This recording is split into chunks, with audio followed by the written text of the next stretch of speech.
周宇航，我辛苦赚钱供你读书，你考上了研究生就要甩了我，你要不要脸？那是你自愿给的，我又没逼你。渣男！想要分手可以，把我那5万块钱继续还给我。一个只会干茶倒水的服务生，能跟我这里的研究生谈恋爱，说出去还是你赚了。那5万块就当你给我的恋爱经费，我也不跟你多要了。你给我站住，把钱还给我！松手！现。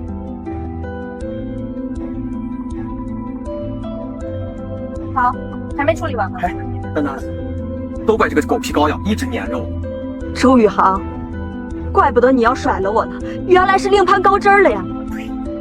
江莹莹，我可从来没喜欢过你这种穷酸货色，以前只是跟你玩玩而已。江莹莹，我爸可是环形集团的高层经理，能帮宇航在环形站稳脚跟啊！你一个臭端盘子的，能给宇航带来什么？这当是你伺候宇航的辛苦费了。我的人生明来却又厌倦，我多想胜过你的风。周宇航，你这个骗子，我都无父无母了，你骗我感情可以，为什么要骗我钱？翻不过的山川，让风代替我们抵达。没有这么人倒霉的事，和两人都没分呀！人听不到。大小姐，我们来接你回家。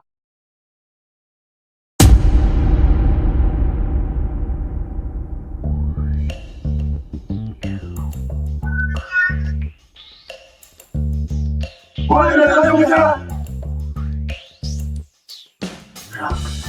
小姐，这个就是你爷爷。好孩子，快过来，让爷爷看看。哎，当年啊，你父母因车祸去世，你也在混乱中走失了，爷爷以为再也看不见你了。你们真的没有找错人吗？我家已经做过鉴定了，你就是我们江家的孙女，16年了，我终于找到你了。原来不是我有家人，他们也一直在找我。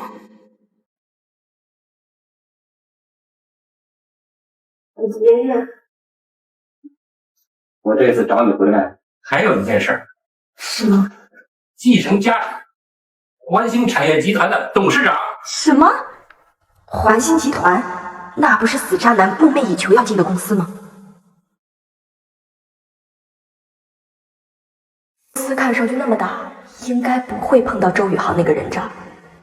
您就放心吧，公司那边我都安排好了，让大小姐先从经理开始做起。经理？这个位置有些低了呀。不过莹莹说的也对，他的确应该脚踏实地的学习管理知识。待会儿设计部的新经理会来，你准备接待一下，不准掉链子。经理，您放心，我肯定会好好表现自己。我一定要在新领导面前好好露脸，争取成为他的心腹，这样我才能走得更远。江莹莹，你怎么在这儿？不会吧？跟这个死渣男分到一个部门了，真晦气！哦，我知道了，你不会是为了纠缠我在这里应聘当清洁工吧？我告诉你，江莹莹，我是不会跟你复合的。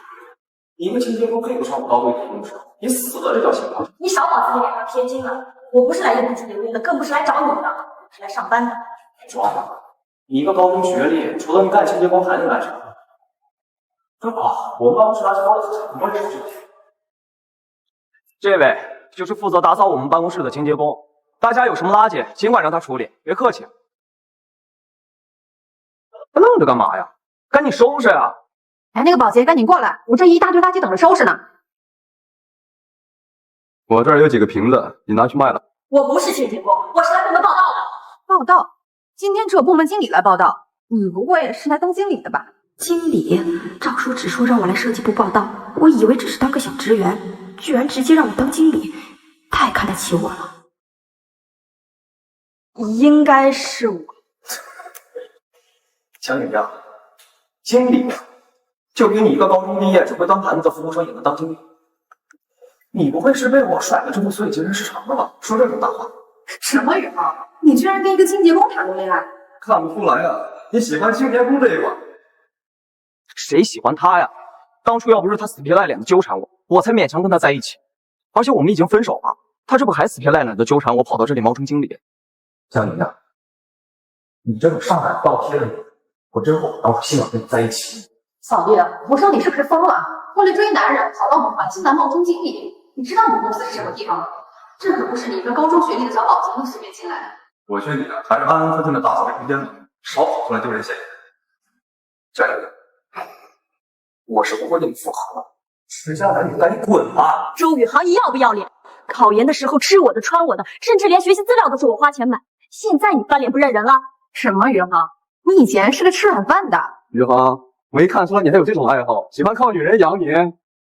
不好好工作，吵吵嚷嚷干什么呢？总经理，你来的正好。这个女人冒充我们新上任经理。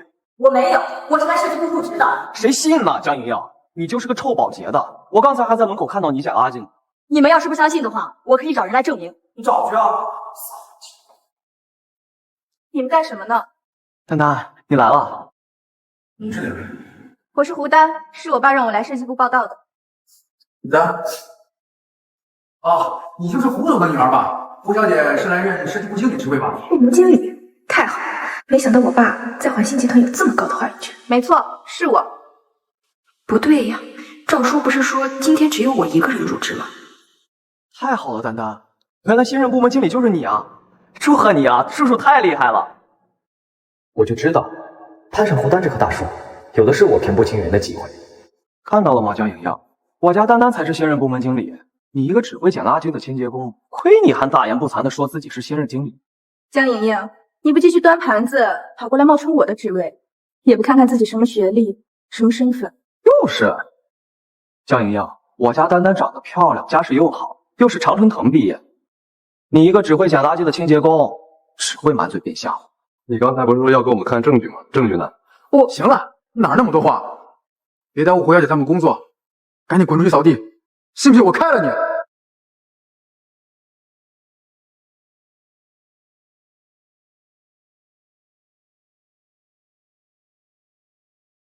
爷爷，我回来了。爷爷，回来了。上班累不累啊？你感觉那个部门经理怎么样？爷爷，我正好有话跟你说。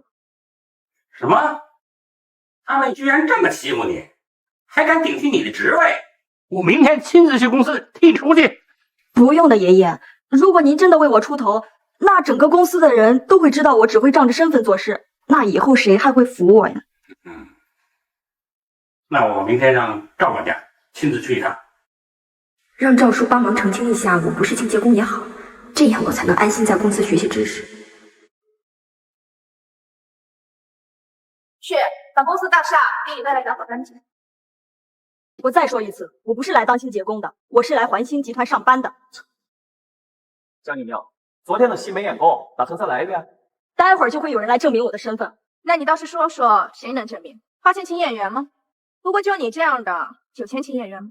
江氏集团的赵管家，等会儿他来了你们就知道。赵管家，江莹莹，你还真是会编呢。哟，你还知道赵管家的？是从哪本新闻杂志上看来的？那可是董事长身边的得力助手，怎么会认识你这种人？我说江莹莹，你这又在做白日梦了吧？昨天说自己是经理，今天说认识赵管家，你怎么不说你要当总统呢？你们要是不相信的话，我可以打个电话给赵管家证明。那就证明呢，看看你还能编出什么东西来。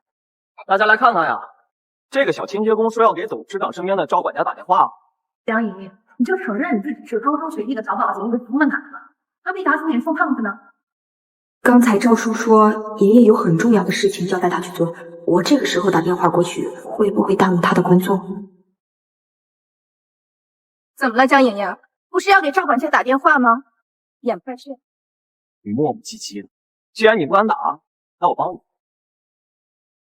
江莹莹，你这打的哪是赵管家的电话呀？分明是110呢。江莹莹，你是说谎被我们拆穿，恼羞成怒了，打算报警抓我。就算警察来了，要抓也是抓你这个冒充我们部门经理的说谎精吧。我没有撒谎，号码只是不小心按错了。够了，别人愿意听证。你你这个贱命，还是别做白日，然后你的东西给我扫地。我说了，我真的不是清洁工。我的鞋，这些几十万，你是瞎了眼。贱人，这不败水鱼的东西，还不赶紧给丹丹道歉！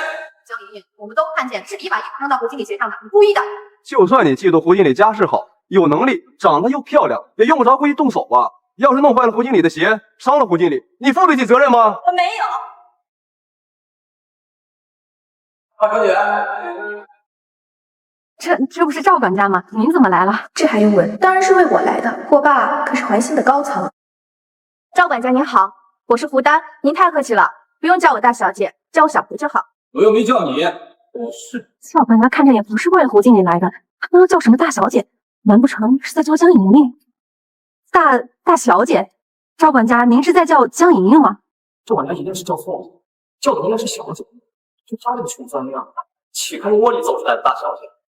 赵管家，这个贱人，她为了纠缠我，跑到咱们部门充当经理。哎呀，纠缠你也配？你以后看看你是什么样的垃圾货色！赵管家，不好说，你什么你？还不赶紧跪下给他道歉！赵管家，余杭是我的男朋友，好歹看在我的面子上。关你屁事！轮得着你说话吗？滚！还不道歉，是想立马滚出环境集团吗？不，我道歉。莹莹，对不起，对不起，莹莹。赵管家，江莹莹她不过是个高中毕业的小保洁，况且她冒充……闭嘴！我告诉你，江莹莹她不是什么清洁工，她是我们环星。赵叔，我现在还不想暴露我的身份，我想从底层做起。况且我现在的能力还胜任不了经理的位置。可是董事长，你放心，爷爷那边我来解释。我再说一次，江莹莹她不是什么清洁工，她是我们设计部新来的员工，以后你们要好好相处。怎么可能啊？现在你们相信了吧？我真的是环星的员工。既然误会解除了，那我就先去报道了。还愣着干啥呀？还不去工作？周宇航，你不是说江莹莹是个高中毕业没有背景的孤儿吗？那她怎么进了我们公司？连赵管家都那么护着她。难不成是你们分手之后，你心里不服气，故意诋毁人家，害得我们一起挨骂？本来就是个刚寒的我有什么好诋毁？你之前一直说人家缠着你，现在看来江莹莹的背景比你大多了，轻而易举就进了环星。环星集团招人最低标准都是研究生起步，要不是靠着胡丹，就我那个研究生学历档次根本进不来。江莹莹凭什么？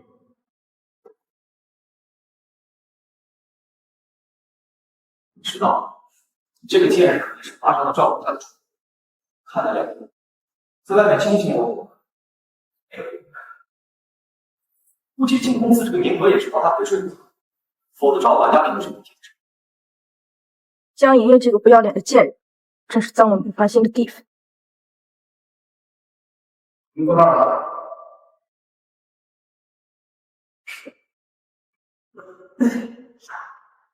哎，要我说，有些人是真的厚脸皮，一个高中学历居然跟我们坐在一起，估计他连最基础的文件都看不懂吧？人家可是帮帮少爷，随便脱两件衣服就能走到文定公司，跟我们这些履历肯定的。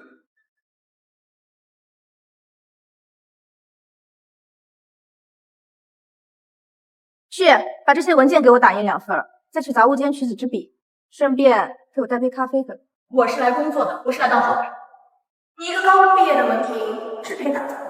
就算我只有高中学历，可我也是环星的员工，只要我努力，我一样可以为公司创造价值。你的价值也就这点作用，让他去，再不去，我就告诉经理，你顶撞上司，耽误工作，让他开除你。算了，我本来就是来锻炼的，没必要跟他吵架，大不了一会儿回来再工作。大家都填好了，以后有什么好写的答案都交给江莹莹，不用客气。去，把这文件送财务部去。帮我把这些销毁掉。这个给我打印2份，快点啊！如果说白云总是缠绕着天空11点多了，再不走你也该担心了。莹莹，你下班了吗？一起吃个饭好不好？我呸！渣男，孤男人我看见你对饭不行，跟你吃饭我只会把胃都吐出来。你有多眼给我滚多眼，打车滚！莹莹，就算你不愿意见我，那我欠你的钱你也不打算要了吗？江莹莹这个贱人耍我呢，是不是？这么久了还不到？哎，莹莹，你来了，我就知道你还喜欢我。别给自己脸上贴金，还钱！要不是为了我辛苦赚来的打工钱，我多看你这渣男一眼我都嫌脏。喂，我心情不好，你赶快来吧。我看你聊天周宇航和新来的那个江莹一起吃饭呢。你眼花了吧？宇航怎么会跟那个女人在一起？是真的，我亲眼看见的。莹莹，其实今天叫你出来，是想跟你道歉。离开你之后，才发现，其实我心里喜欢的一直都是你。喜欢我？我呸！周宇航，你可真恶心！你当初甩了我的时候可不是这样。那都是胡丹逼我的。莹莹，胡丹利用他的家世威逼利诱我，不然我怎么可能跟你分手？那胡丹，他就是只母老虎，稍有不顺心就对我非打即骂，把我当佣人一样呼来喝去。莹莹，现在我才发现，其实只有你对我才是最好的那个。周宇航，我以前怎么没发现你是这么恶心的一个人？我没空听你说这些乱七八糟的，赶紧把钱还给我。江莹莹，你在我面前装什么清？别以为我不知道你白天跟那个赵管家在一起拉拉扯扯的。我还没嫌弃你，跟我分手之后居然堕落到伺候老男人了。周宇航，你混蛋！你少血口喷人！我和赵叔清清白白，他是我的长辈。谁信呢？江莹莹，赵管家那么老的男人，你都愿意主动贴上去陪睡，不如跟我吧。以前怎么没发现？这穷酸女人身材还挺有料，不睡上几次可惜了。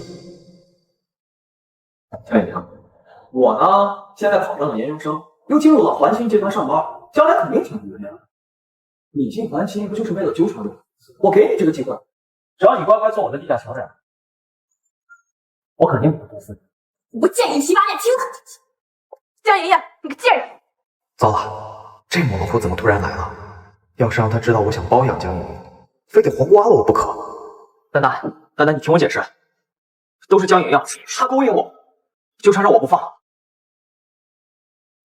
你听我解释，是江莹莹一直勾引我，纠缠着我不放。你胡说八道！分明是你发消息约我出来，还大言不惭让我当你的情人，怎么变成我勾引你了？我呸！找你当情人，你也不看看你自己什么货色。再说了，我已经有丹丹这么好的女朋友了，干嘛找你呢？山莹莹，你居然敢在我的面前挑拨离间，你也不看看自己，哪点比得上我？我没有说谎，我呸！我早就跟你说过离宇航远点，既然你不要脸，那我就撕了你这张脸。够了！我说了，我没有勾引你，当初是他借着还钱的名义约我出来，我有证据。你下班了吗？我们一起吃个饭好不好？江宇航，你给我解释清楚！丹丹，你别听他的鬼话，我其实就是找着理由把他约出来，以后让他别再联系我了，免得惹你心烦。真的？真的，我喜欢的是你，怎么可能对你做出格的事儿？江莹莹，你挑拨我跟丹丹之间的关系，你也太歹毒了。我没有。行了，江莹莹，人家胡经理长得漂亮，家世又好，她的男朋友怎么会看得上你？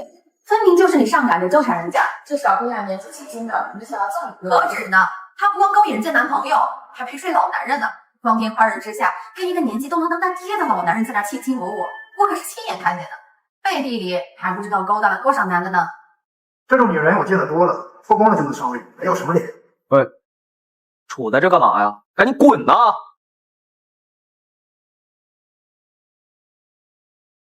赶紧滚啊！这个男人长得好帅呀！不好意思，他睫毛怎么长得那么长？好想拽一个量一下。你就是江莹莹？哟，江莹莹，我还真是不能小瞧你勾引男人的本事。这又是你哪个姘头啊？这男人我怎么觉得有些面熟？好像之前陪导师去参加会议的时候见的。这位先生，我劝你离这个女人远一点。她就是个狗屁膏药，见人就往上贴，背地里不知道上过多少老男人的床呢。就是，他私生活乱得很，说不定身上还有传染病。你们说话放尊重点，我根本就没有干过那样的事情。你觉得我在污蔑你吗？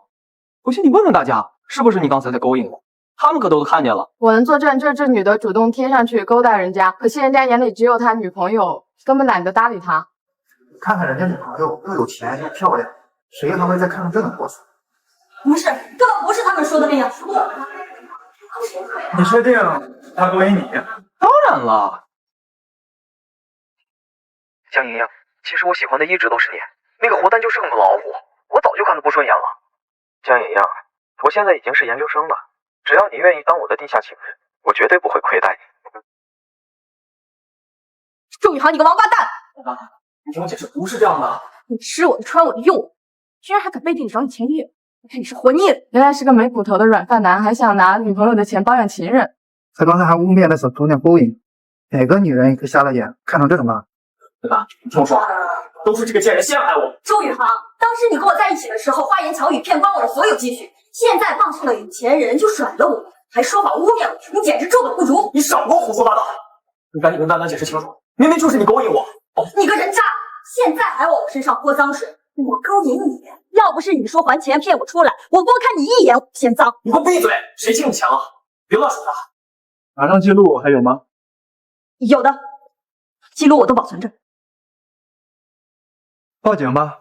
以欠债不还的名义起诉他。不行，不能报警。还钱还是报警？5万块不是什么小数目，我好不容易才考上研究生，这要是一报警，我的学费就完了。江莹莹这该死的贱人！我还钱就行了吗？5万，1分都不值。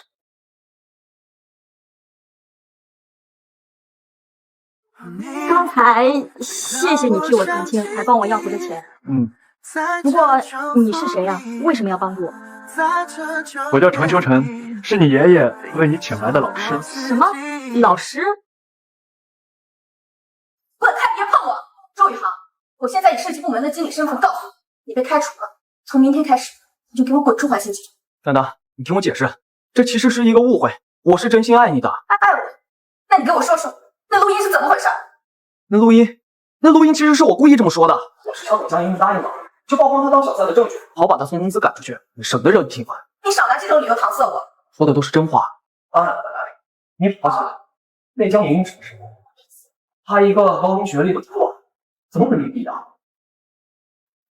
你江莹莹太可恶了，竟然敢挑拨咱们俩关系，真是歹毒。这个小贱人，我一定不会放过她。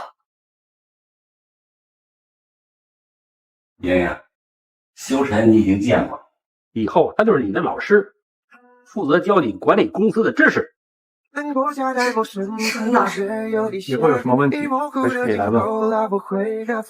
修晨呐，我可把我的宝贝孙女交给你了，她性格单纯，你以后可多费心啊。我会的。哦，对了，你的房间我已经叫管家叫人给收拾好了，这段时间呢，你就先住下啊。哎，对了，莹莹，就是你的职位让人顶替这事儿解决了吗？爷爷，我正想跟您说这件事呢。我觉得部门经理这个位置还是太高了，我现在难以胜任，我还是想从职员做起。那怎么行？爷爷，您就放心吧，我会有分寸的。胡经理，你这手镯可真漂亮，一定不会吧？那当然，价值几百万呢。江莹莹，我有几个快递到了，你去帮我搬上来。我是来工作的，不是来跑腿打杂的。那些取快递拿外卖的事情，我以后不会再做。程老师，怎么是你？你怎么在我们公司？胡经理，这是我们华兴集团程总经理，你们之前认识？什么？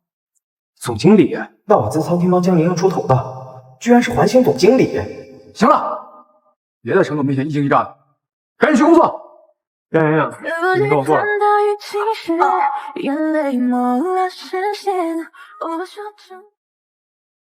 程总为什么单独把张莹莹交出去？这两人看上去关系不一般啊。这个江莹莹也太厉害了，前2年还是照管也不清楚，今天冒出来程总。丹丹，这个男人竟然是公司的总经理，那他将来对付我们岂不是轻而易举？说不定他俩现在就商量了以后怎么对付我们呢。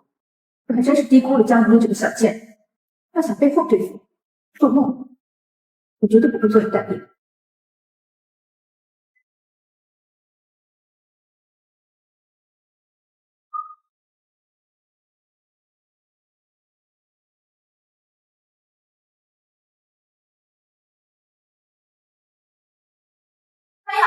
我的手镯怎么不见了？那个是我刚新买的，当时还晚了。好端端的手镯怎么不见了？不会是被人偷拿了吧？不是我刚才只是远远看了一眼，压根没有碰过那手镯。胡经理，要不你再好好找找。刚才我们大家合作的错误，只有江婷一个人在。江婷呢？是不是你拿的呢？周宇航，你不要胡言乱语，我根本就没有见过你。你说没有就没有，谁信呢？江婷啊，单单那手镯可是价值几百万，你一个只会端盘子的姑啊，肯定嫉妒坏了吧？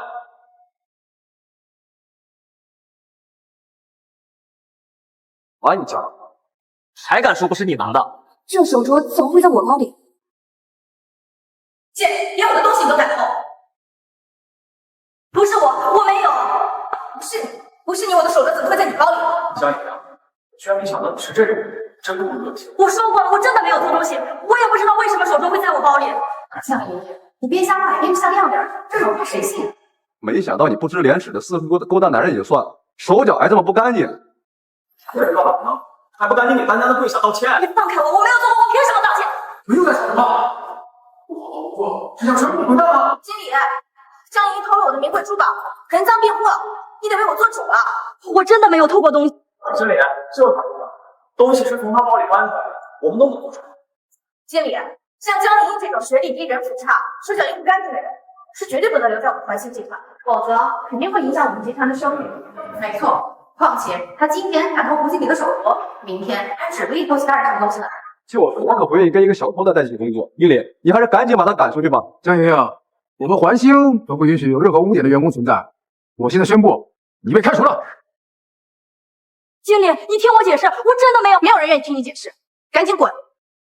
金莹莹，我早就警告过你，你绝对没有好下场，你还是乖乖滚回去当你的服务员吧。是你故意陷害我。是又怎么样？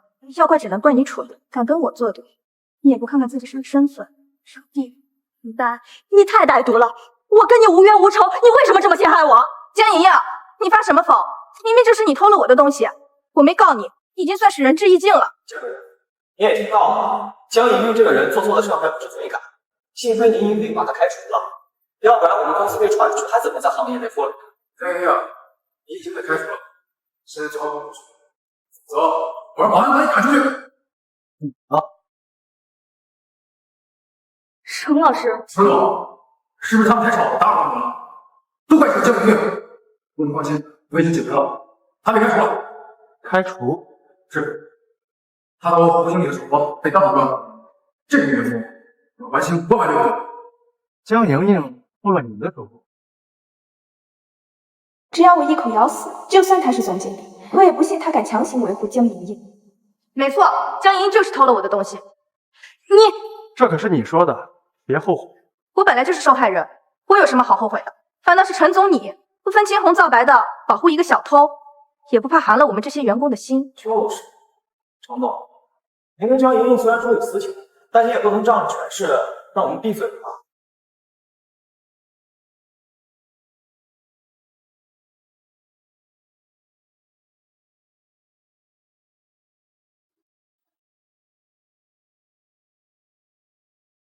天哪，手镯原来是胡经理自己放到江莹莹包里的，这明摆着就是诬陷啊！这也太歹毒了吧！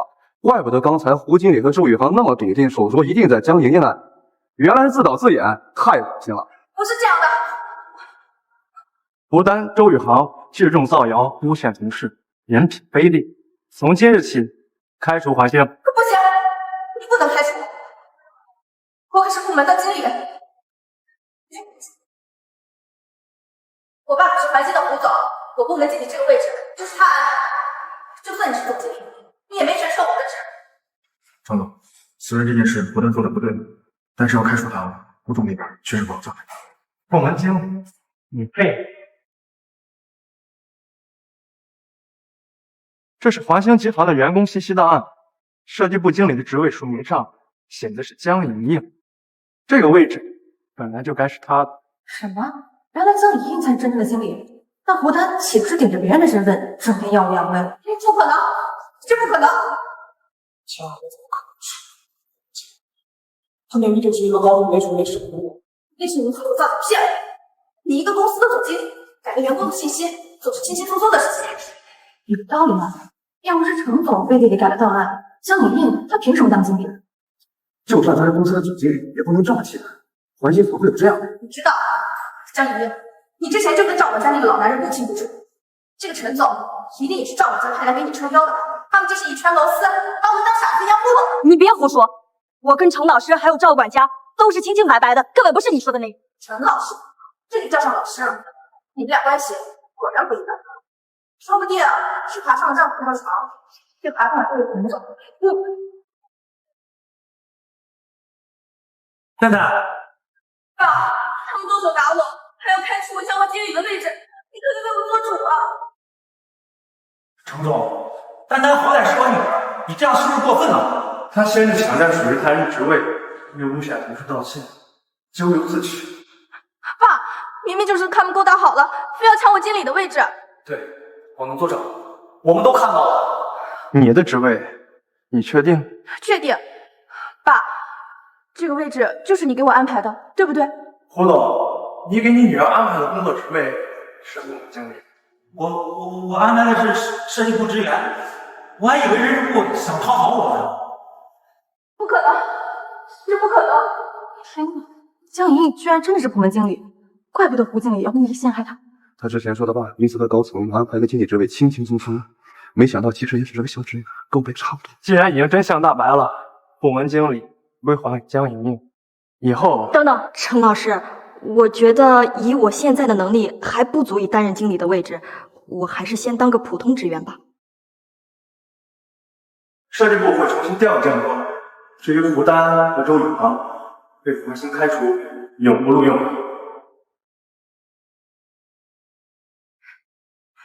江莹这个贱人，我长这么大还好意思吃饭。丹丹，我们现在该怎么办？我好不容易进入环星，现在突然被开除了，以后肯定对我工作有影响。我就说了，我们应该谨慎一点，现在被抓住把柄。闭嘴！你烦不烦？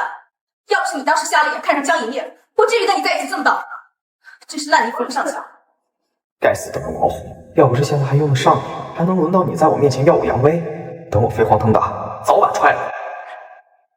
丹丹，你别生气，我也是一时着急，都怪江莹莹那个扫把星，以前怎么没发现她这么好勾引？一个赵管家，一个程总，抢着替她出风头，还给她安排部门经理的职位，她也配？这个水性杨花不要脸的东西，我早晚要让全世界看见他的真面目。丹丹，江莹莹我们肯定不能放，但是你也知道，我好不容易考上研究生，以后肯定对我前程有影响。行了，等这阵风头过去，我让我爸重新给你安排个工作好。这个名词是什么意思来着？完了完了，又忘了。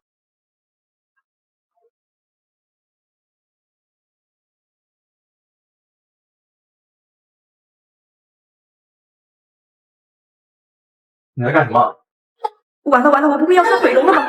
咦，好像不疼。程老师，还不松手，起来！哦。这么晚还不休息，你在干什么？我们经理说过几天有个项目让我们准备策划，我是第一次写这种东西。程老师，你可不可以帮我看看我写的怎么样？好。程老师错。程老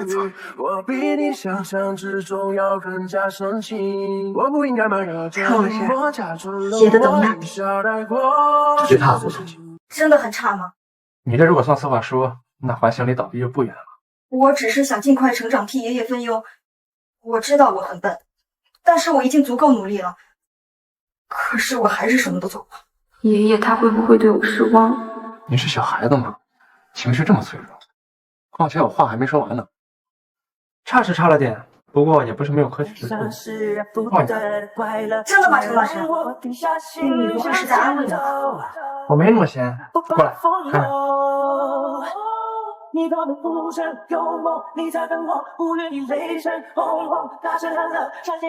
刚才讲的几个地方记住了吗？记住了。你要是累了，就早点回去休息。程老师，我不累，你可以继续讲。我累，我怕你猝死在这儿，这样你也找我麻烦。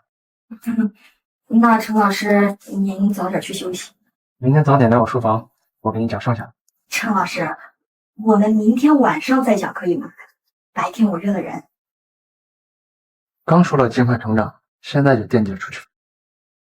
不是这样的，陈老师，我不是想出去玩，我是想回到之前的学校，去找校长奶奶。在我没被爷爷找到的时候，我已经当了10几年的孤儿，一直是校长奶奶在照顾，所以我想去告诉他，我找到家人了。明晚7点回来上课。莹莹，我今天早上还想着怎么几天不见，最近工作忙吗？累不累？周奶奶，我不累，我现在在大公司上班。对了，周奶奶，我这次来是想告诉你，我找到家人了。真的？他们是做什么的？对你好不好？不是什么骗子吧？周奶奶，我家里人对我很好，我做梦都不敢想，我的亲爷爷居然是……哟，这不是江莹莹吗？好久不见啊！最近又在哪端盘子呢？我现在已经不在餐厅打工了，我现在在环星集团。环星？你撒谎也找一个好一点的借口吧。就你这高中学历，能进得去环星？哎，我听说你被你的研究生男朋友甩了，不会受刺激疯了吧？行了，跟他们这种人说什么话呀？我的钱自交身语。这块地皮我买了，别上门加税，今晚就给我翻上去。学校里的孩子多数都是孤儿，我要是把这块地皮卖了，他们只能去街上流浪。我不卖，你们走吧。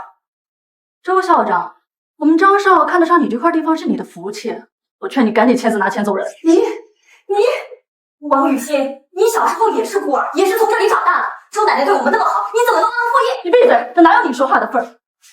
王雨欣，你怎么能动手打人？一个只会端盘子的穷酸货色，打他我还嫌手脏呢。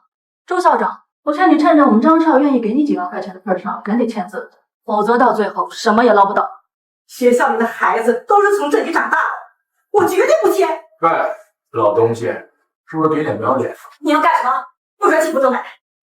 给脸不要脸，你别怪我啊！今天就带着你们那些没爹没妈的东西睡到大街上去。你松手！我签还不行吗？早知这样，何必这么麻烦呢？我们不能把学校卖给他。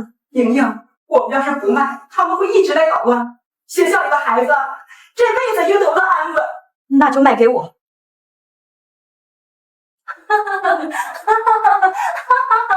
江莹莹，我没听错吧？你要买下学校？你这是做什么有钱人的白日梦呢？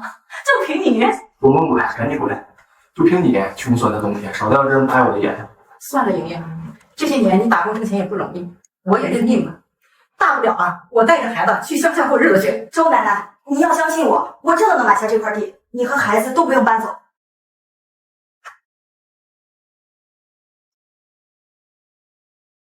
赵叔，我想买下学校这块地。江莹莹，你不是说你家里有人来签合同吗？这都过去这么久了，怎么连个人影都没有？莹莹啊，你真的有办法买下学校这块地吗？可你哪来那么多钱呢？周奶奶，您就放心等着就好。哼，装的倒是挺人模狗样的，不过你拖延时间也没用。今天这块地呀，我们张少拆定了。废什么话呀？问个干什么？继续给我拆！啊，你怎么了？这点小事我可以自己解决的。叔叔，都怪这一老一小两个穷酸货色不长眼。你们这俩蠢货，敢和李家爷道歉？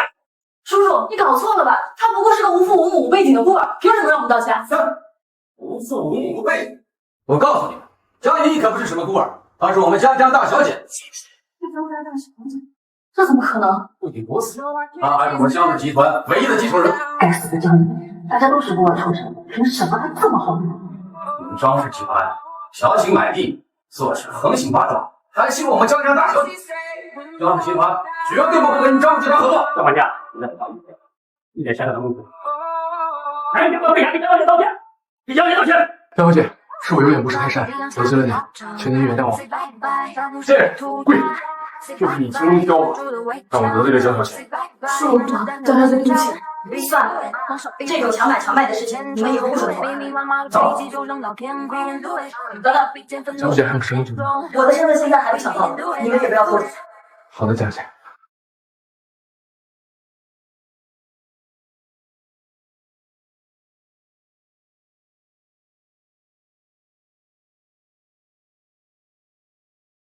周奶奶，你以后就带着孩子安心的住在这里，不会再有人赶你们走。莹莹啊，今天还好有你在，否则我就把老骨头了，真不知道怎么保护学校的这个孩子。周奶奶，我从小就流落到孤儿学校，是您一手把我带到大。现在我长大了，有能力了，当然要好好保护你。对了，周奶奶，我还想捐一笔款给学校，用于修建校园，也可以资助学校里的孩子。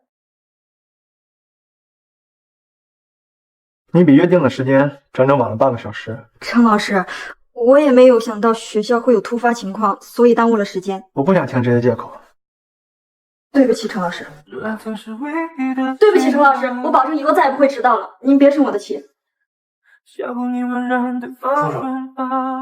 陈老师，完了，陈老师这是对我太失望了，打算放弃我。不去书房，难道你要用意念完成策划案？啊？哦。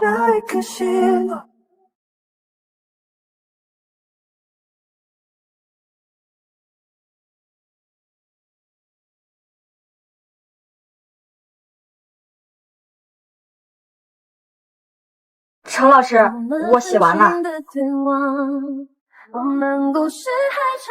陈老师，我这次策划案写的怎么样？水平依然很差，不过对这个项目来说已经够用了。真的吗，陈老师？那照这么说，我是不是合格了？勉强算是。太好了，陈老师，谢谢你！如果不是你，我都不知道这次策划案我该怎么完成了。哎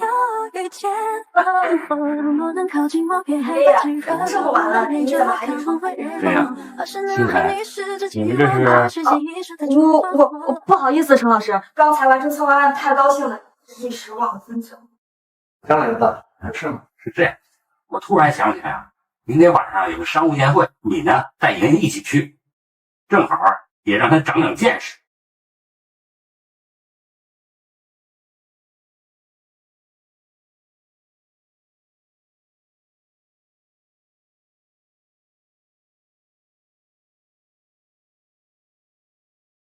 陈老师，你带我来这里干什么？晚上的宴会，你打算穿成这样去参加？我这样子也挺正常。你说什么？没有，不是。那还不赶紧去挑礼服？总是执着等待爱情的到来，别劝我放手，求不得来的没有用这茫茫人海，遇到对的人该多么浪漫，越来越结婚。换。我好想牵你的手，无忧无虑的走，在雨夜迷爱，好吻你额头。时光洒下来，你是我的一片海，慢慢的感受，慢慢的爱，微微凉的晚风掠过你的温柔。于是那一刻心动，我开始心动，你怎么能有多么？不，就这一套，你再去给我挑一套合适的珠宝首饰。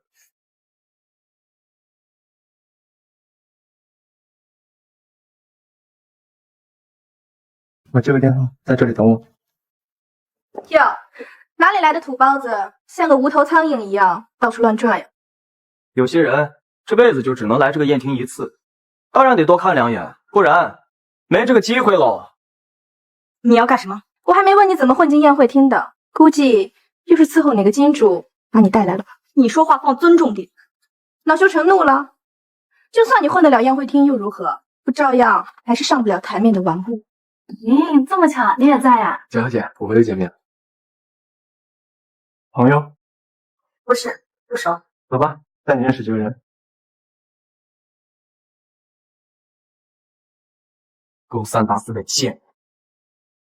哟，这不终于好了。我听说你和江莹莹分手了，你们以前感情不是挺好的吗？你别胡说，以前的是江莹莹像狗皮膏药一样粘着我，我女朋友是丹丹，家里有权有势，怎么可能跟那个穷酸药的比？你难道不知道江莹莹的身份？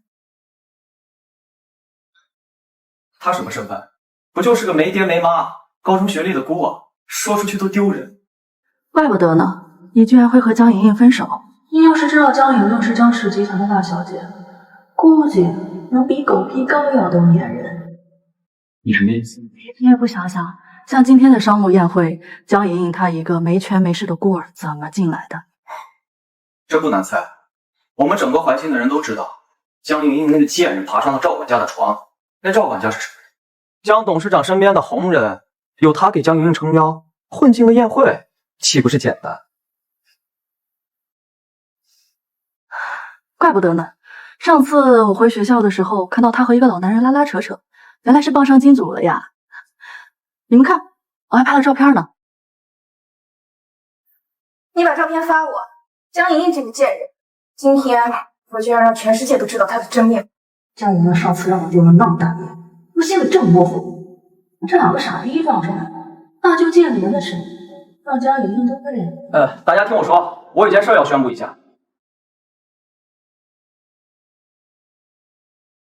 今天我要揭穿江氏集团董事长身边的赵管家，他跟环形江莹莹这个员工两个人有私情。周宇航，你不要血口喷人！我有证据。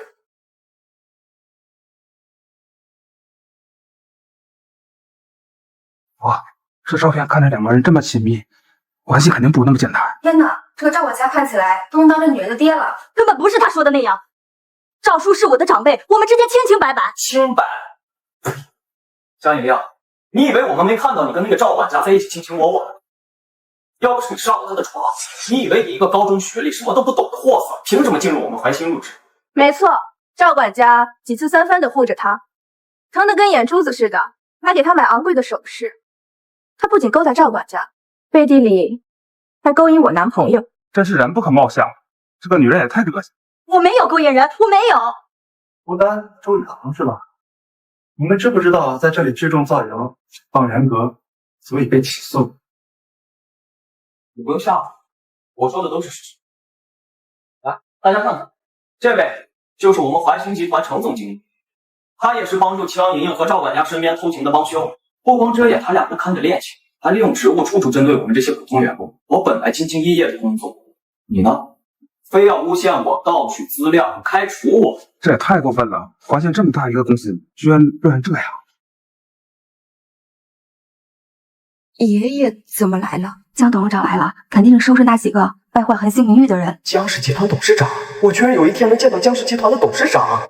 江董事长就是这个贱人，他和赵管家勾搭在一起，败坏华兴集团的名誉。是个骚的东西，闭嘴！大家快来看呀，这个老东西恼羞成怒了。他要不是和江莹莹有一腿，至于这么眼巴巴的来给江莹莹撑腰吗？太过分了，上来就动手打人。就是这明显是心虚啊！江董事长身边怎么会有这样的人？你们不要再胡说八道了，赵叔真的是我的长辈，明明是你们在污蔑我。造谣，江莹莹，你不要以为我不知道你是什么人。当初跑到公司上赶着倒贴我不成，就上赶着倒贴赵管家。江莹莹，这么老的男人你也能睡得下去，真是不要脸！你给我闭嘴！你侮辱我可以，不要侮辱他！哎，大家听听啊，这个老东西现在还护着他呢。江渣，江莹莹勾搭赵管家和程总也就算了，他还仗着自己的关系在公司作威作福，随便找个错事就把你们给开了，也就是欺负我们这帮员工，不给我们留活路啊！您老人家一定给我们做主啊！没错，江董事长，你不能因为这几个贱人就毁了华兴集团的名誉呀！刚才说谁？谁是贱人？谁损坏公司的荣誉？就是他，他这个贱人，他水性杨花，勾三搭四。你活腻了，敢污蔑我的孙女！孙女，这算错了呀！江董事长管他的女儿叫孙女。不对呀，江家什么时候有个孙女？莹莹，儿孙女，爷爷，好孩子，让你受委屈了。爷爷来晚了，江董事长，江莹真的是您的孙女？不错，莹莹就是我的亲孙女。早年她流落在外，不久刚刚回来。这个孩子性情单纯低调，所以我就没有公开她的身份。没想到她居然在外面让人这么欺负我。不可能，不可能的，她不是孤儿吗？怎么可能是江家大小姐？你以为她是孤儿，你就欺骗她的感情，然后抛弃她，硬攀高枝，侮辱她。今天我告诉你，江莹莹不光是我们江家的大小姐，而且还是江氏集团的唯一继承人。莹莹居然真是江家大小姐，这么一个平步青云的机会，居然让我错过。你让我们莹莹受了这么多委屈啊！你还不马上道歉？江莹莹，对不起，江大小姐，你原谅我，我错了，对不起，我求求你原谅我。我错了，我只是一时鬼迷心窍。对不起，对不起，莹莹，请你原谅我。是他，王雨欣，你跟赵管家的照片都是他给我的。王雨欣，又是你！你跟我无冤无仇，你为什么要害我？圆圆，对不起，是我错了，对不起。上一次在学校，大小姐心软放过你们，你们居然恩将仇报，明知道她有大小姐的身份，还往她身上泼脏水。你原来知道她是大小姐身份，好啊，你个贱人，居然敢耍我，拿我当枪使！够了！我宣布，江氏集团永远不再跟张家合作，江氏所有企业永不录用胡丹和周宇航。我要在行业内彻底的封杀你们！蠢货，得罪谁不好，偏偏得罪张家大小姐，奋斗了半辈子才到今天这个位置，因为你，我都被革职了。爸，这事不能怪我，还不是江莹莹故意隐藏身份，装什么金刚，就是故意看我们笑话的。你给我闭嘴！要不是你看上这个没有用的东西，这个软饭男，我怎么会至于惹着张家大小姐？这段时间你给我安分在家待着，哪里也不许去。江莹莹这个小贱人，一个只会端茶倒水的孤儿，凭什么能成为江家大小姐？陈丹，你别生气了。你给我滚开！嘿，要不是你，我也不会这么倒霉遇见江莹莹这个扫把星。谁也不想看见你，你给我滚！陈丹，我滚蛋！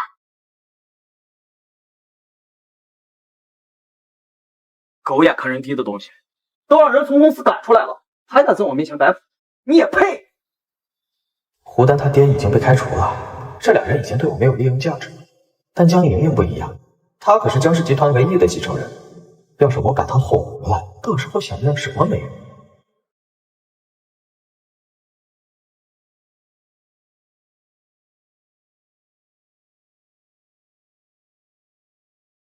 莹莹，你来了，这是我给你买的咖啡，你尝尝。爷爷，你中午想吃什么？我去帮你带饭。你有什么工作也都可以交给我们去做。你们这是怎么了？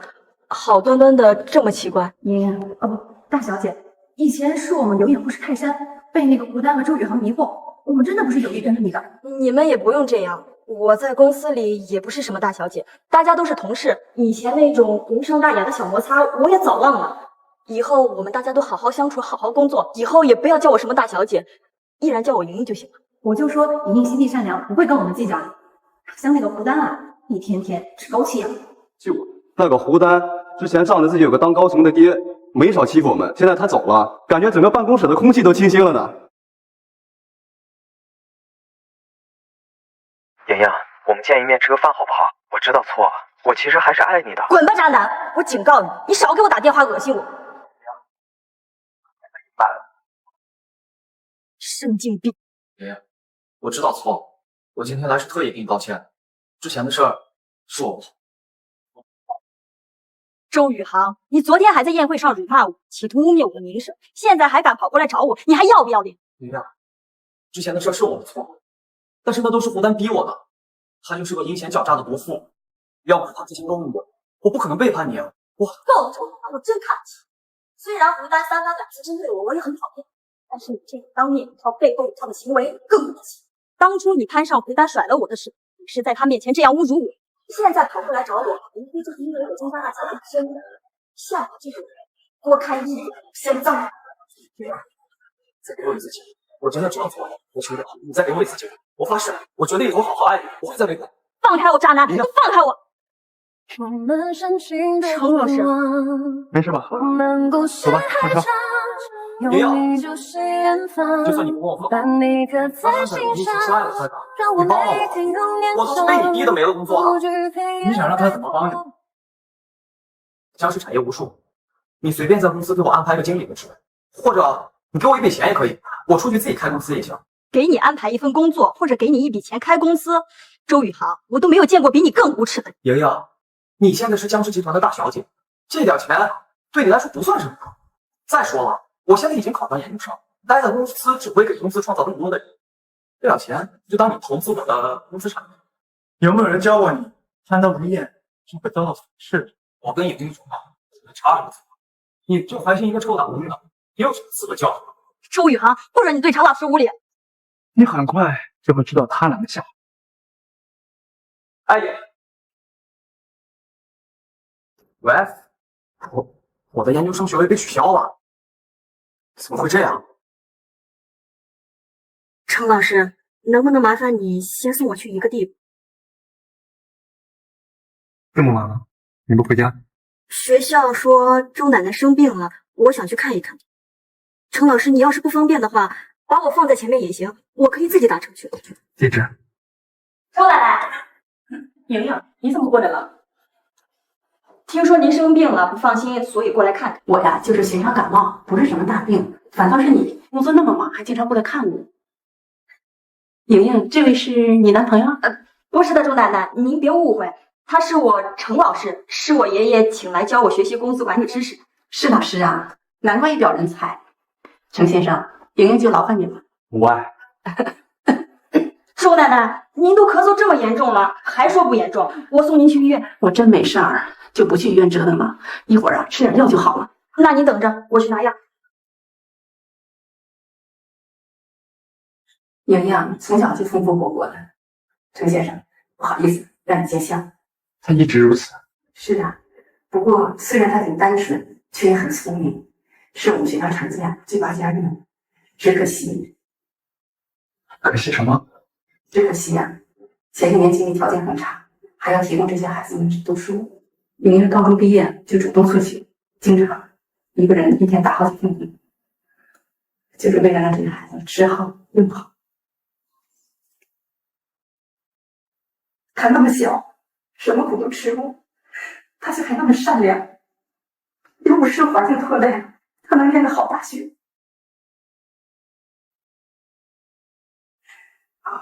这回呀，他找到家人了，我很高兴，只希望他能够平安顺遂。他会的。修成哥哥，我明天就要回国了，你得去机场接我啊。我有工作，会有司机去接你。每次我找你，你都用工作敷衍我，就算你明天不能来接我，也得陪我吃饭。我知道了。程老师，到家了吗？下车。我刚才迷迷糊糊，好像听见程老师跟一个女人打电话。谁呀？兄弟，我回来了。哎，快坐。今天工作怎么样？挺好的。对了，爷爷，您刚才跟赵初在聊什么呢？过两天董事长寿辰就到了，我要跟董事长去商量该怎么安排。爷爷的寿辰呢？那得好好准备一下，让他开心。大小姐，你有什么需求？你怎么认得我的？公司总不能把您的照片都同步给了我们各个部门，就是为了等您来的时候不被怠慢。你可别叫我大小姐，怪难受的。我想给爷爷挑个玉坠作为生辰礼物，你可千万别说我嘴啊。好的，那我叫您江小姐。我们店里正好来了一批新货，我带您去看吧。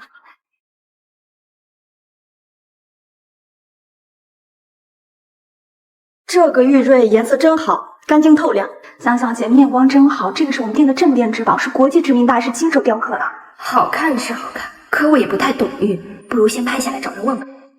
这个我要了，这个我要了。这位小姐，这个吊坠是我先看中的，就凭你，浑身上下穿得跟青公子，这吊坠你买得起？我看你还是在大街的地摊上慢慢挑。我有没有钱那是我的事情，先来后到，你插队就是不对。你把吊坠给我包起来。这位小姐，实在不好意思，这个吊坠呢，江小姐先看上。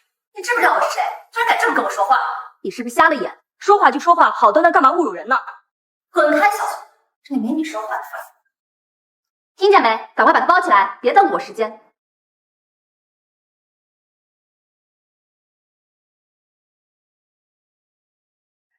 江小姐，这是您的吊坠。你听不听得懂人话？这个店还想不想开了？还有你，穷酸的小村姑，居然敢跟我抢东西！你怎么回事？修成哥哥，你总算来了，你们合起伙来欺负我。修成哥哥，你可得替我做主啊！我刚才看中了一个吊坠，那个女人非要跟我抢，那个店员还帮她。你怎么在这里？爷爷马上要过生日了，我不知道送什么，想来看看。修成哥哥，你怎么会认识这个土包？他是我的学生。学生？修成哥哥，这个土包子一点礼貌都没有，还跟我抢东西，这种人不配做你的学生。这位小姐，我忍你很久了，这个吊坠明明是江小姐先看上的，你自己真抢不上就出口辱骂，还道德一耙，过不过分呢？给我闭嘴！我在跟修成哥哥说话，哪轮到你插嘴？你说够了，我来这里不是看你们闹。修成哥哥，你别生气，我不跟他们计较了。我们去吃饭吧，你就答应过要陪我的。一起吗？我还没有挑选完，你们先走吧。修成哥哥，走啦！程老师和这个女人是男女朋友关系吗？看上去那么亲密。面粉和水是多少比例来着？淡清分离。这视频这么快，看都看不清。你在干什么？程老师，这么晚了还没睡啊？我在造水，要是你吃上这样的爽吗？我是想在爷爷生日那天送给他我亲手做的蛋糕，可是我怕他发现，所以偷偷来睡。拜托程老师，你可千万替我保证。你不是买了吊坠当礼物吗？何必浪费了时间精力？吊坠是吊坠，那是用钱买的，和蛋糕不一样，蛋糕是我亲手做的。什么区别？我也说不上区别，我只知道我亲手做的蛋糕也记住了对爷爷的美好祝福，然后想到他收到我的蛋糕会很开心，这值得吗？为了一个不知道什么样的蛋糕，亦或是放弃高中学业，对我来说，这件事从来就没有值不值得，我也不会考虑别的。程老师，你知道我不算太聪明，很多大道理我也不懂，我只知道，如果是为了在意的人，付出再多心血都是心甘情愿的。程老师，你是不是觉得我这个想法太傻了？是有点傻，不过真心这种东西从来就没有错。踏遍青山看妩媚，漫游绿水。是，吃完早点休息，不要耽误你上班。董事长，生日宴已经准备的差不多了，按您的吩咐，仅邀请了部分几家与江氏集团交好的合作商。不错。我这次生日原本我就不打算大办。只是莹莹早晚要接替我的位置，我就想趁这个机会多介绍些人给她认识。爷爷，现在时间还早，您上楼休息一会儿。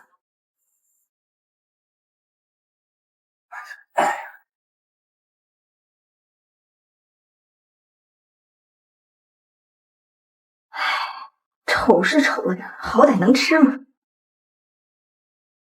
走，没时间了，我得赶紧去换衣服。你眼瞎了是？怎么是你这个小村姑？你怎么在这儿？哦，原来你是江家的佣人啊。也对，像你这样的就该一辈子伺候人的命。哎，你懂不懂规矩？我话还没说完，谁让你走的？我渴了，去给我倒杯水来。我不是佣人。你全身上下穿着佣人服，还说不是佣人？我告诉你，我可是江家的客人，怠慢了我，小心我让江家人开除你。我说了，我不是佣人，我还有急事儿，再晚点就要耽误爷爷的生日宴了。好啊，你这个不要脸的东西！我说你怎么着急要跑呢？原来你是偷了江家的东西。我没有偷东西，这是我自己的镯子。呸！这镯子一看就价值不菲，怎么可能买得起？今天我就要在江家人面前掏出来你！大家害怕呀！这个女人是江家的佣人，我亲眼看见她偷窃了江家的名贵珠宝，现在有证物证据在。这小姑娘年纪轻轻，怎么手脚这么不干净？太过分！胆子这么大，估计不是第一次偷吧？赶紧让江董事长把他赶出去。我真的没有偷东西，这里是我家。你家？小村姑，我看你是疯了吧？做什么白日梦呢？别以为带了名贵珠宝就真当自己是千金大小姐。你们在吵什么？修平哥哥，不止他偷了江家的珠宝，被我抓了现行还不承认，这种人怎么配当你的学生？赶快让他滚！这整个江家都是莹莹的，在自己的家还用得着偷吗？她真的是江家大小姐？这怎么可能？怎么不可能？我还想问问你呢，你当着这么多人的面污蔑我的宝贝孙女偷东西啊？你什么意思？我没有，我不知道她是江家大小姐。再说了，谁家名门千金会穿着围裙四处招摇？说不定说不定他就是想以这种方式会让我出丑呢。郑小姐，如果我没记错的话，我刚才已经说过了，这里是我家，是你坚持认定说我偷东西，还不肯相信我说的话。况且这里是我家，我想穿成什么样子那都是我的自由，不是被你污蔑的理由。修成哥哥，我真的不是故意的。向江小姐道歉。修成哥哥，我说最后一遍，道歉，否则你现在就离开江家。我缠了修成哥哥好多天，他都没空理我。好不容易今天能见到他，我不能就这么走。江小姐，对不起。爷爷，祝您生辰快乐，福如东海，寿比南山。好，太好了，爷爷，这蛋糕是你做的？是我做的，不过我刚学了没几天，爷爷您别嫌弃。傻孩子，你做的东西爷爷喜欢来不及呢。江董事长，您有个好孙女啊，光是这份孝心就很招人喜欢了。江小姐人长得漂亮，又乖巧懂事，将来肯定必成大器。不就是做了个丑了吧唧的破蛋糕吗？一个千金小姐下厨房，还不够丢人的呢。江小姐，既然你是修成哥哥的学生，那以后我们也是朋友了，不如我们喝杯酒，以前的事情一笔勾销，怎么样？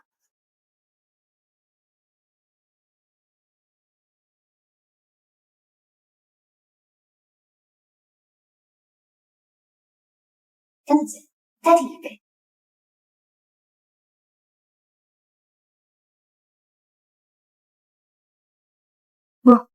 不行，我不能再喝。什么江家大小姐，我今天就让大家看看，你就是一只上不得台面的癞蛤蟆。我们深情的对望，我们故事还长。修成哥哥，有你就是远方，把你刻在心上，让我每天永年少。不惧黑夜太过漫长，我知道你在身旁，让我世界。此刻你变成我的全世界，我你的眼睛。这个小贱人，肯定是故意装醉勾引修成哥哥。要什么东西，我绝对不会放。爷爷醒了，头发晕不晕了？以后啊，可不许这么喝酒了啊！我知道了，爷爷。程老师早。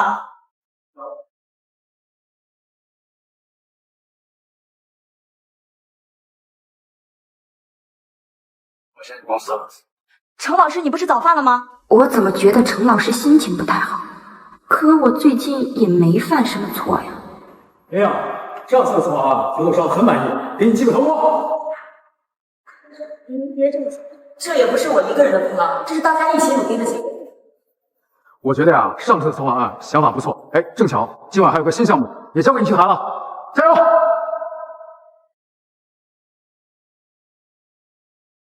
不要紧张，不要紧张，不就是谈个合作吗？我一定可以的。阴魂不散，怎么走哪儿都能遇见江莹莹这个贱人，真是晦气。真不知道她一个孤儿出身的货色，怎么当上江家大小姐？她也配？这贱人甚至有了钱就翻脸不认人。她不是喜欢玩什么千金小姐隐藏身份吗？我就让她玩个够。江小姐，不好意思啊，刚才碰到熟人，所以来晚了。孙总，您客气了。孙总，这是我们环新的策划案，您看看合不合适？江小姐啊，时间还早，不如我们先喝杯酒，谈谈心。工作的事呢，慢慢再谈。孙总，请你不要随便动手动脚，我们是来谈合作的。谈合作？我呸！你跟我装什么清楚？不如都告诉我，你不就是靠培训上位的吗？怎么能陪别人就不能陪我吗？你别胡说八道，我从来就没有干过这种事。既然孙总不是诚心来谈合作的，那我们也没有再聊下去的必要。贱人，你给脸不要脸！你个贱人，你给脸不要脸！我告诉你，老子能睡你这里的荣幸。今天晚上把我伺候好了，说不定我给你大象，要不然的话有你好看。妈的！怎么回事？这个疯女人打我！是你先动手动脚想要欺负我，我只是正当防卫。我呸！正当防卫！我告诉你，这个女人为了想勾引我签合同，主动脱衣服勾引我。这小姑娘衣冠不整的，一看就知道会什么好东西。年纪轻轻学什么不好，非学那些下贱手段。怎么回事？大象，就是这个贱女人在包厢里勾引我，还动手打我，我要起诉！我干！这个大爷好好看清楚，这是我江家的大小姐，也是江氏集团的唯一继承人。他会勾引你，你没看看你是什么东西？大小姐，你没事吧？让你受惊了。她真是江家大小姐，她同事明明告诉我，她就是公关小姐，靠鬼吹上位呀！这些话是谁跟你说？就是他们！哎，你们一对狗男女，竟敢给我挖坑，让我得罪江家大小姐！原来是你们2个人，你们之前屡次针对我，被公司开除还不罢休，还敢在外面造谣污蔑我。一样，我不是故意的，宁大人有大量，原谅我这次。大小姐，这2个人该怎么处置？报警吧！既然他们那么喜欢造谣，那就让他们去监狱反省去。不要，不要报警！莹莹，不是我要陷害你，是胡丹，都是他的主意，是他威胁我。周宇航，你个畜生，居然敢反咬我！忘恩负义的东西，你别忘了，你现在有的一切都是我给你的。你给我闭嘴，疯婆子！要不是你勾引我，我怎么可能跟莹莹分手？莹莹，以前的事儿都跟我没关系，都是胡丹，胡丹才是罪魁祸首。你原谅我好不好？你处理吧，我觉得都是江莹莹这个贱人，令她我也不会落到今天这个地步。江莹莹，你去死吧！我终于明白，对你的爱绝不可能更改。我的心像片雪花，为你存在。该死的江莹莹，大庭广众之下都不忘装模作样的勾引修成哥哥，怎么没摔死你？不过我好像记得那个男人说他是江莹莹前男友，我就知道这女人不是好东西，脚踏2条船，想霸占的修成哥哥做梦。常总，江小姐有些轻微脑震荡，伤口并不严重，只要好好休养，不会留下疤痕的。不好意思，陈老师，让你担心了。而且今天的合作也让我不太好。今天的事我已经听说了，你处理的已经非常好，像酸石这样垃圾组，好像还不是你。这个角度好像有些熟悉。我想说世界万物一切都不经历，把梦星河中一切皆是你，一尘不染的风景。别乱动。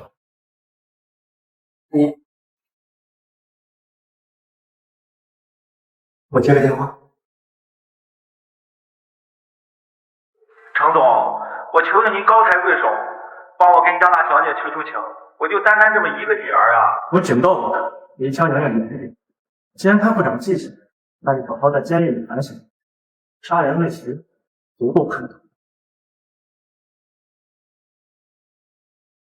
师哥，程总还是不肯放过丹丹。你给我闭嘴！你个丧门星，都是因为你害了我们全家！这没用的狗东西，给我滚出去！师哥，我滚！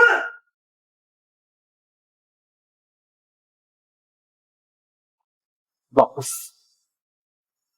胡丹这只母老虎被抓了，胡家这个长期饭票也没了，我现在还没有工作。周先生，我想跟你谈笔交易。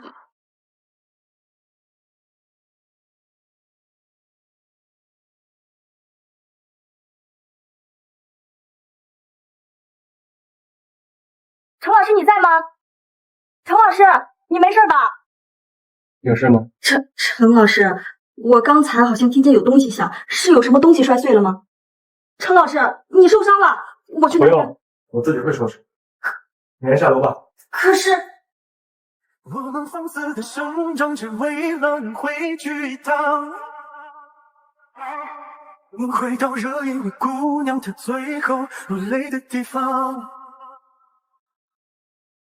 去骗高点的愿望。撒闭眼前想好，一大早上怎么魂不守舍呀？都不甘心打发着一层涂装。我们要不回理想，还耗尽了归途的光。我今天早上好像看见陈老师房间里的瓷娃娃摔碎了，他的手还被划破了。这个瓷娃娃对他来说很重要吗？瓷娃娃？结局都是愿望。怪不得我觉得他这几天魂不守舍的呢。你呀，自己先去工作，修成今天再过不去了。为什么？这几天是什么特殊日子吗？是修晨父母的忌日。什么？修晨的父母因非地逝世去世了，连个遗骸都没有，只是立了2座遗钟。每年的这个时候，他会去祭拜。这个孩子跟你一样命苦，他父母去世后，成家乱成了一团，没有收成的约为有劲。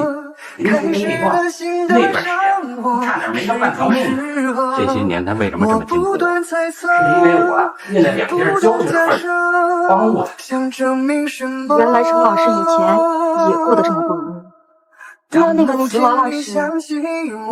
能不能我拥有的那些美好，记不记得？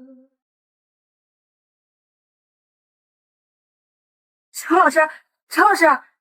特别的晚风遇见了特别的你，特别的爱只因为你才有意义。想念心如潮汐，是你的魔力，想和你走过每个四季更替。特别的晚风搭配上特别的你，让这个夜晚显得格外美丽。你闯进我虽然是您是学了1天的修复方法，不过应该也很短。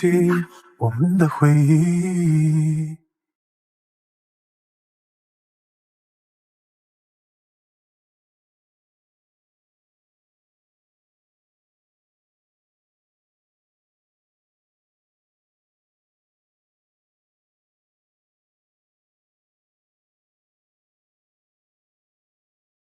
程老师，你醒了？昨晚你喝了很多酒，会不会头疼啊？是你修复的？是我，不过我是第一次修复东西。程老师要是觉得丑的话，我可以再找别的人帮你修复。你为什么？这个还需要原因？我没有多想，我只是觉得这个瓷娃娃对你来说很重要，我想让你开心。程老师，你怎么不说话？你是不是不喜欢？觉得我太自作主张了？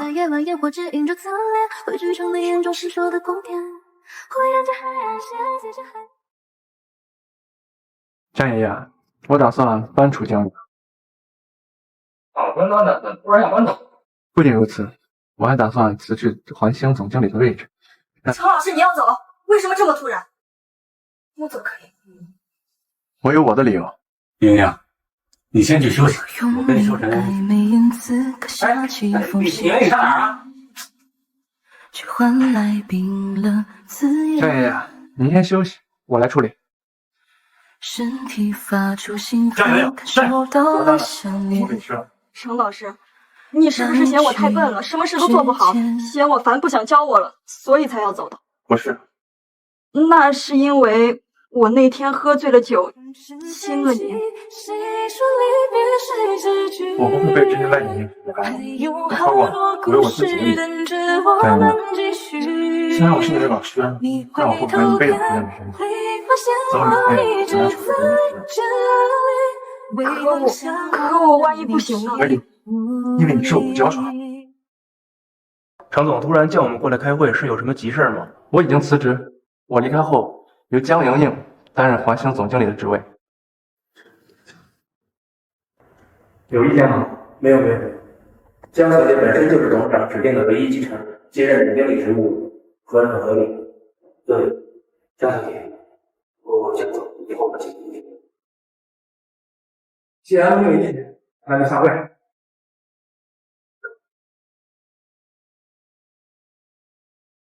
张莹莹，我教你的，你记得吗？还记得，这还可以给的。那我们就来检验一下你的学习成果。我再交给你最后一个任务，想办法促成晨光集团一个环乡的活动。江总，这里是晨光集团的资料。天哪，这么多资料，我该从哪里下手啊？我要振作起来，不能让爷爷和程老师失望。我一天一天一天的反复练习，练习遍一遍所有关于你被剪下那一页页回忆的秘密，故事从何说起？我一天一天一天的反复练习，学习成为更。好，您拨叫的用户暂时无法接通。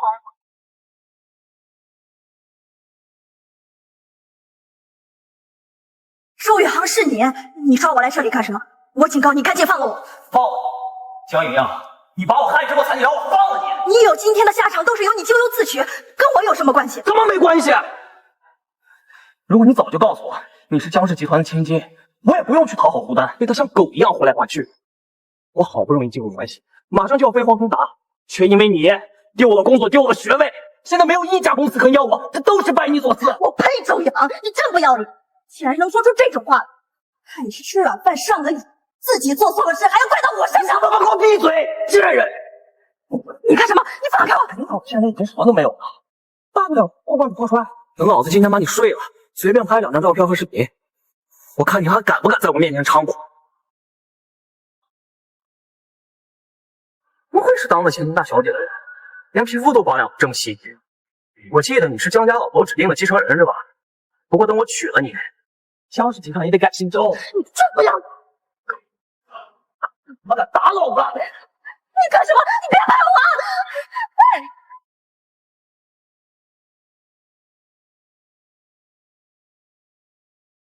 我！老师，你怎么才来？我好害怕。我在，没事了。陈老师，还好你来了，我以为我再也见不到你。程总，莹莹，我知道错了，我只是一时糊涂。你个人渣！你大言不惭，还想要我江家的财产，你怎么不去死呢你？送他去警局，不要送我去警察局。莹莹，我真知道错了，不是我要绑架你们，是有人指使我。对，是有人指使我。是谁？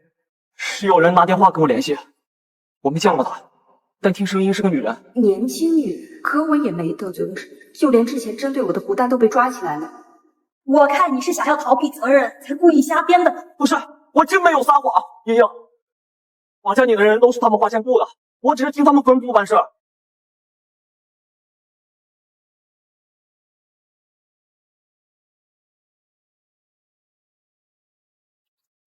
你说什么？失败了？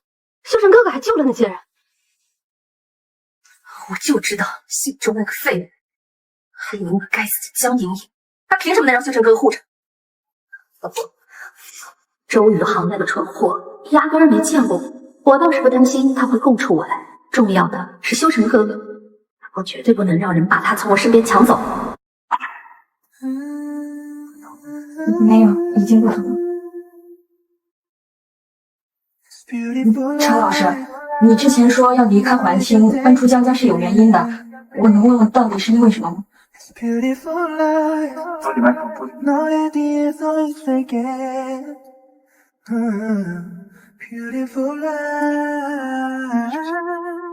陈老师，你能不走吗？我不是那个意思，我是想说今天事发突然，我有点害怕一个人待着。我知道这个请求有点过分，那还是算了吧。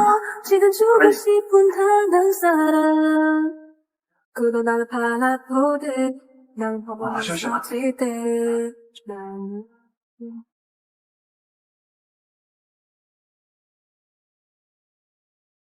程总，我们按照周宇航的通讯记录去查，那通电话的讯息已经被销户了，线索断掉了。你再去给我查一下另外一个人。喂，思成哥哥，你总算找我了，我好想你。什么？你要约我吃饭？好呀好呀，我有时间。不好意思啊，修成哥哥，刚才路上有点堵车，回来晚了。修成哥哥，你怎么不说话，一直看着我呀？我都有点不好意思了。对了，修成哥哥，你怎么突然想起来？指使周宇航绑架江莹莹的人是你吧？修成哥哥，什么绑架？周宇航是谁？我怎么听不懂？江莹莹性格单纯，不会轻易与人交恶。近期与她发生丰富的不会和周宇航已经被抓了，就只剩你了。修成哥哥，我真的不知道你在说什么。江莹她性格单纯，难道我就残忍恶毒？我从来没有派人绑架过她，一定是江莹在你面前说了什么。周先生，不如我们做个交易。你不是想要钱吗？只要你睡了江莹莹，再拍几张照片，那个蠢货还不是乖乖任你摆弄？不是这样的，修成哥哥，你听我解释，这个录音是假的。看在你我两家世交的份上，我就给你一个。你要是再敢碰江莹莹，不会放过你。修成哥哥，我知道错了，你不要生我的气好不好？我做的这一切是因为太喜欢你了，我喜欢了你很多很多年，我就不相信你对我没有感觉，你一定是喜欢我的，对吗？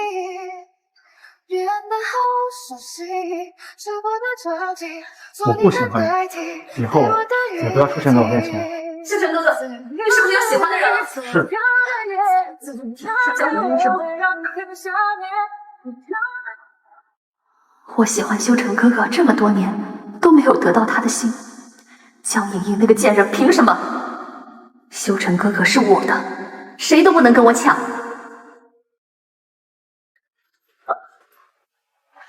江莹莹，你哭什么？你有点出息行不行啊？不就是失恋了吗？再说了，反正那是你一个人的暗恋而已，人家郑老师根本就不喜欢你。他和郑小姐可是青梅竹马，两人站在一起那么完美。想陪你再多一天，闭上眼。算了，反正暗恋失败了，那就好好工作。最起码我还有1万家产要继承。江小姐年纪轻轻，想法创意倒是很好啊。换了个江董事长，会把整个江氏集团都交给你。是啊，前几天我跟程总吃饭，程总也提起说江小姐的设计风格很有灵性。刚才看了你的设计方案，果然精彩。大家谬赞了，我需要学习的地方还有很多，希望以后能跟诸位合作愉快。合作愉快，合作愉快。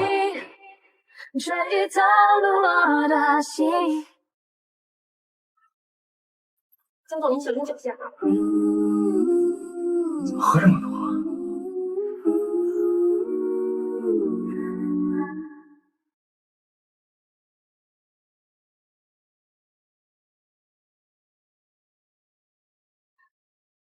我真的喝醉了，怎么出现幻觉了？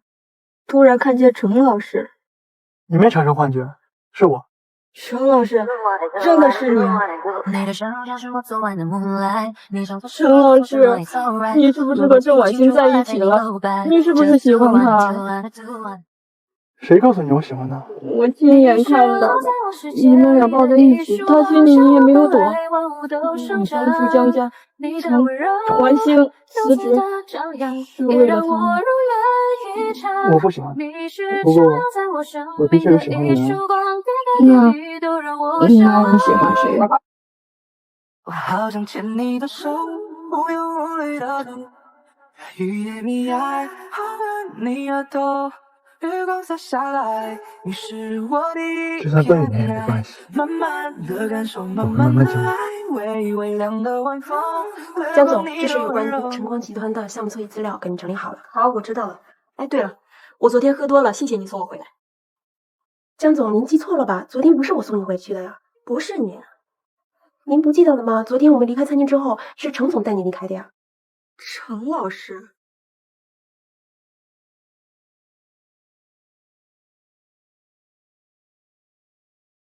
原来不是梦，程老师昨天真的来接过我。可是他不是已经跟郑婉欣在一起了吗？江总啊，我没事儿，你先出去吧。好的。不管了，死就死吧，反正我今天要把话问清楚。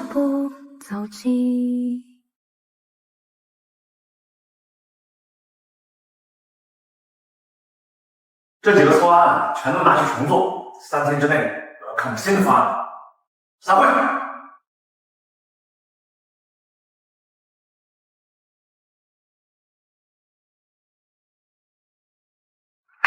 程老师，我没有打扰到你工作吧？没有，有事吗？我是想问问你，晚上有没有时间，我们吃个饭可以吗？可以，晚上有时间。程老师不是说过来了吗？怎么还不见人影？江莹莹，这个贱人，不要脸的狐狸精！发什么疯啊？好端端冲过来就打人！嘿，你装什么无辜？要不是你，修成哥哥怎么会厌弃我？如果没有，早就和我在一起。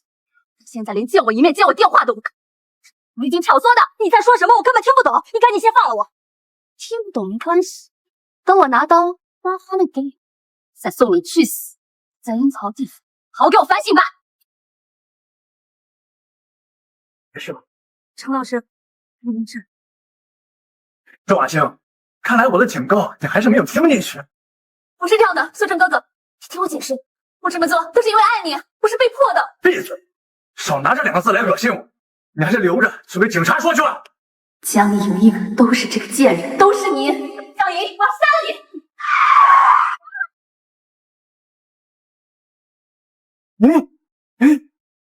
江怡，我要杀了你！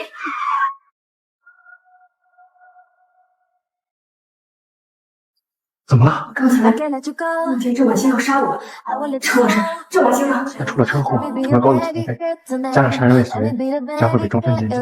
高度残废，那岂不是他下半辈子都要在病床上度过了？他想杀你，不过是自食其果罢了。不要紧张，不要紧张，不就是个合作吗？我一定可以谈下来的。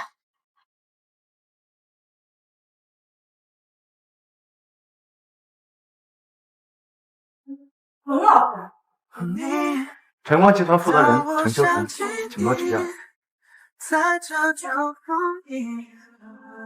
陈老师，原来你就是晨光集团的负责人啊！怪不得你非要让我跟晨光集团男子合作，害得我最近忙得焦头烂额的，血都快吐出来。我们还没开始谈，你就这么自信，早晚一定能打动。程老师，我可是你教出来的学生，所以我一定可以。浪漫会至死不渝，我比你想象之中要更加深情。我不应该瞒着这沉默。你刚才放大话的时候，这是我最深情的冷漠。不过这次方案确实不错，值得我。真的？太好了，程老师，我做到了，我做到了！你之前不是一直问我从华兴辞职离开江家的原因是什么？我现在可以回答你了。离开的原因。是因为我不舍得当你的老师，我发现我喜欢上你了，所以江莹莹愿意和我在一起吗？不惧黑夜太过漫长，我知道你在身旁，让我世界发亮。